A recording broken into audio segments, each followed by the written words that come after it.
A gente está aqui hoje com o nosso professor Jorge Falcão e a gente é no terceiro período. A gente vai fazer um bate-papo em forma de entrevista aqui com o professor, que ele, além de professor aqui na faculdade, ele também tem um trabalho como produtor. Ele trabalha nessa área da produção musical e ele vai falar para a gente um pouco do mercado aqui de Curitiba. Ele vai começar falando, acho que, do tema que é importante ele explicar, essa importância e a função mesmo de um produtor musical, né, para uma banda que para as bandas que estão começando.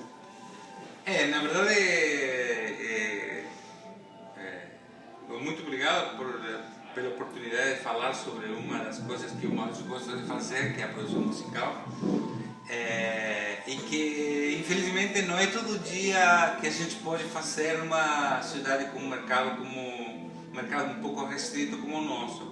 O trabalho do produtor musical é um trabalho muito importante porque ele na verdade, ele tem a função do técnico de um time de futebol. Ele tem que fazer o melhor possível com os jogadores que ele tem.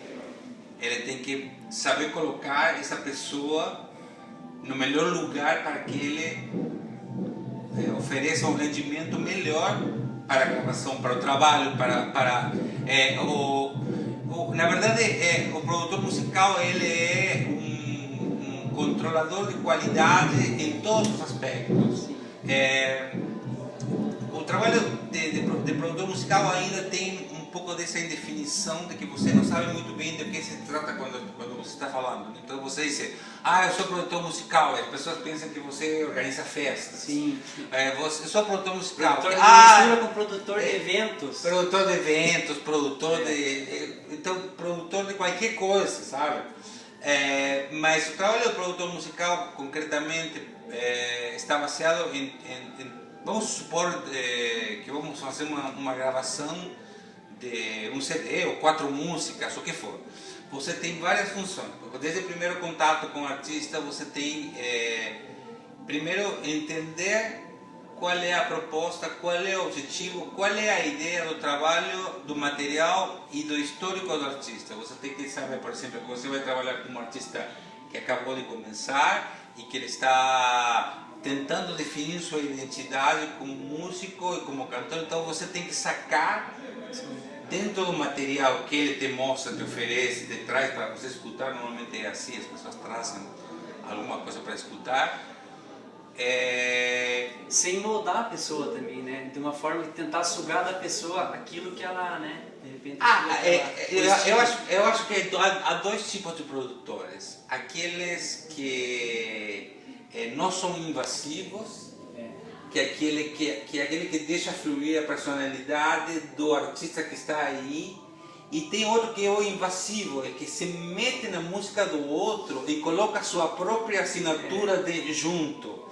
Às vezes as pessoas procuram aquele, por exemplo, se você pegar um produtor como Jeff Lynne, que foi o produtor, que é para mim um dos caras que eu mais gosto, que é um cara que tinha uma banda que se chama Electric Light Orchestra, que foi produtor das músicas dos Beatles, que acharam depois que John Lennon morreu. Lembra que acharam uma fita com música de Lennon tocando piano e cantando?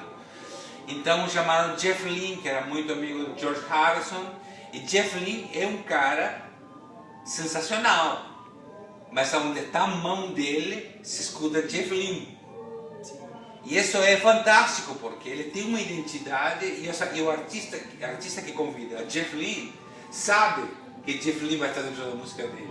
E tem outros que parece que estão ausentes, que eles nunca vão desviar aquela ideia original que o artista tinha quando começou, e apenas solidificou o trabalho, porque há muito trabalho para fazer. Então você tem primeiro esse encontro com o artista, essa reunião, essa entrevista, onde trocamos uma ideia de materiais. Daí você tem ouvi-lo, você tem uma banda ou você tem um artista solo que não tem banda. Se você tem uma banda, você tem que ir no ensaio da banda. Sim. Então, por exemplo, eu trabalhei uma vez com um projeto com uma banda e fizemos um trabalho muito bacana. Mas, por exemplo, eram jovens inexperientes. Então, por exemplo, o baterista dizia 1, 2, 3, 4. Então ele contava não para dar a velocidade com que todo mundo tinha que cantar. Era uma contagem qualquer e depois todo mundo se tocava no ritmo. Claro, os 2 primeiros compassos, até que eles acertavam, era um caos.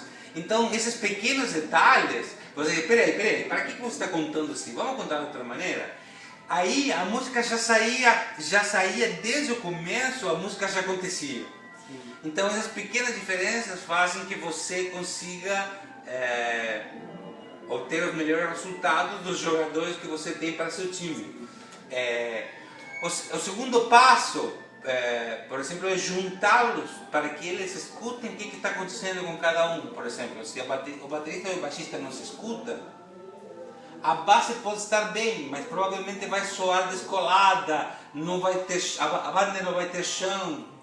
Agora, se você tem um artista solo que não tem banda, você tem que ter uma espécie de pasta, mesmo que seja mental ou no teu telefone, com os músicos que você pode precisar no caso de... eu tenho uma cantora que faz música folk.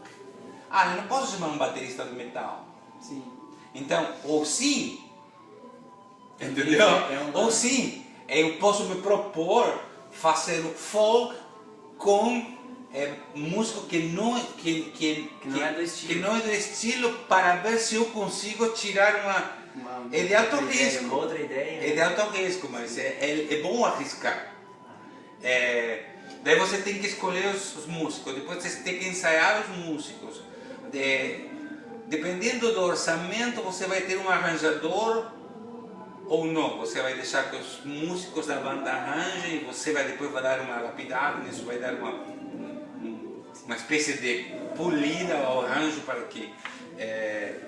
que algumas coisas boas não fiquem escondidas atrás de outras coisas boas, sabe? Tipo uma melodia fantástica que a guitarra toca, mas o cantor está cantando em cima e a melodia passa batida. Então o quê? Ou tira essa melodia, ou coloca em outro lugar, ou faz alguma coisa de alguma maneira em que essas duas coisas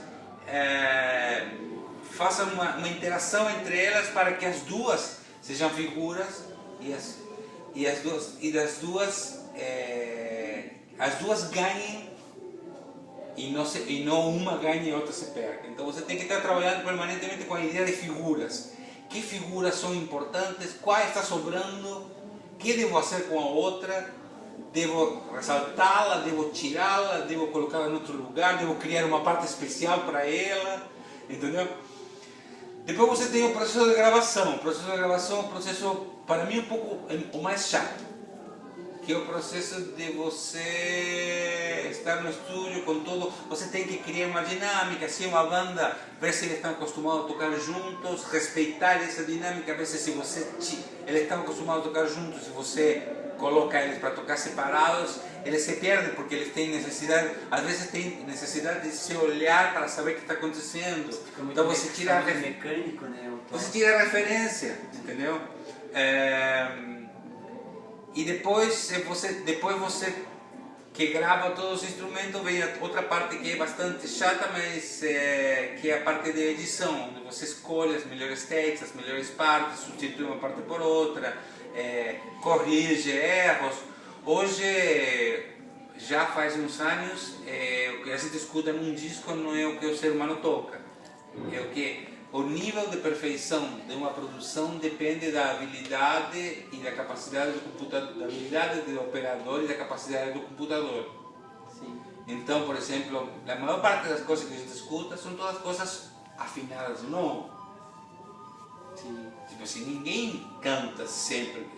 É muito difícil hoje pegar um cantor que diga: eu não quero afinador. Não, me afine, eu quero que o meu disco seja afinado. Sim. Tipo assim, não tem problema. Então, por exemplo, ele pode se ocupar da expressão. É um novo padrão, né? Acabou criando um novo então, padrão. Padronizou um pouco as bandas e acabou perdendo um pouco da versatilidade das bandas. Isso é verdade, sobretudo porque tem outra coisa que aconteceu, que o padrão se transformou num padrão universal. Então, assim como nós aqui na PUC temos um estúdio com Pro Tools, em Uganda tem um estúdio com Pro Tools, em Afeganistão tem um estúdio com Pro Tools, em Rússia tem um estúdio com Pro Tools, em Houston tem um estúdio com Pro Tools. Os mesmos recursos. Então, os recursos Então, provavelmente isso não fez que o Pro Tools ganhasse sonoridades orientais, e sim que essa música oriental ganhasse sonoridade de Pro Tools, entendeu? Não se produziu essa troca assim tão grande. Obviamente, o poder econômico das grandes empresas colonizou o mundo, colocando sua assinatura de som na música de qualquer lugar do mundo. Então, ao ponto que você hoje, se você tiver uma plataforma Pro Tools, você pode trabalhar passando materiais em qualquer lugar do mundo e isso é muito fácil hoje. Isso. Acho que só para a gente finalizar, assim, para a gente não se alongar mais ainda. Sim, isso eu fico conversando. Só para a gente falar um pouquinho sobre, o professor explicar para a gente como é que está hoje o mercado, aqui, no mercado do produtor. O mercado do produtor em Curitiba é um pouco complicado porque basicamente a grande indústria de produção está baseada em recursos econômicos que partem de entidades como a Fundação Cultural. Então você tem projeto de mecenato e todo mundo quer gravar seu CD e precisa de um produtor e pode pagar um produtor, mas as produções independentes são muito escassas. Os produtos de mecenato são ótimos, mas sem eles não teríamos nada. A lei tem deficiências, tem muitas coisas que arrumar, mas bom, temos isso e é uma sorte poder fazer. Por exemplo, agora esse ano eu fiz fiz 2 discos, um disco de um trabalho que se chama Meríndia, que foi um grupo que eu participava e que eu produzi.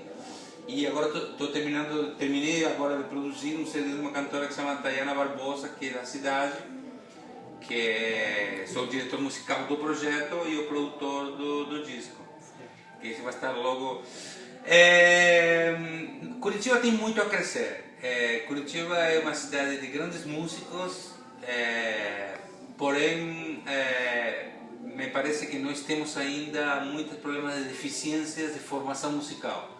Então, nossos produtores ainda têm as mesmas deficiências muitas do que a educação musical. Há muitos que se auto-chamam de produtores e não conhecem a obra de artistas importantíssimos que fizeram história na produção, né? Só porque você tem um computador e então você não quer dizer, e você escuta sei lá, grupos modernos, não sei o quê, e que você tenha sacado os truques que eles usam, não quer dizer que você seja produtor. Ou você é produtor de algum estilo, mas temos que trabalhar mais. Maravilha. Temos que trabalhar mais, temos que fazer o mercado da produção crescer, temos que ter produtores responsáveis, temos que ter produtores músicos. Tem muitos produtores que não são músicos. Então, vamos trabalhar, que é a forma de sair adiante. A única maneira de ser melhor é praticando. É como um ginasta russo. O ginasta russo pula 70.000 vezes até fazer o salto perfeito. Entendeu? Se eu não fizer, se eu não trabalhar, não ler, não estudar, não pesquisar, não ouvir, não serei bom produtor. Valeu, Jorge. Obrigado pela entrevista. Espero que tenha contribuído. Claro que contribuiu, né, para a presença do grande Jorge Falcão. Valeu. Valeu.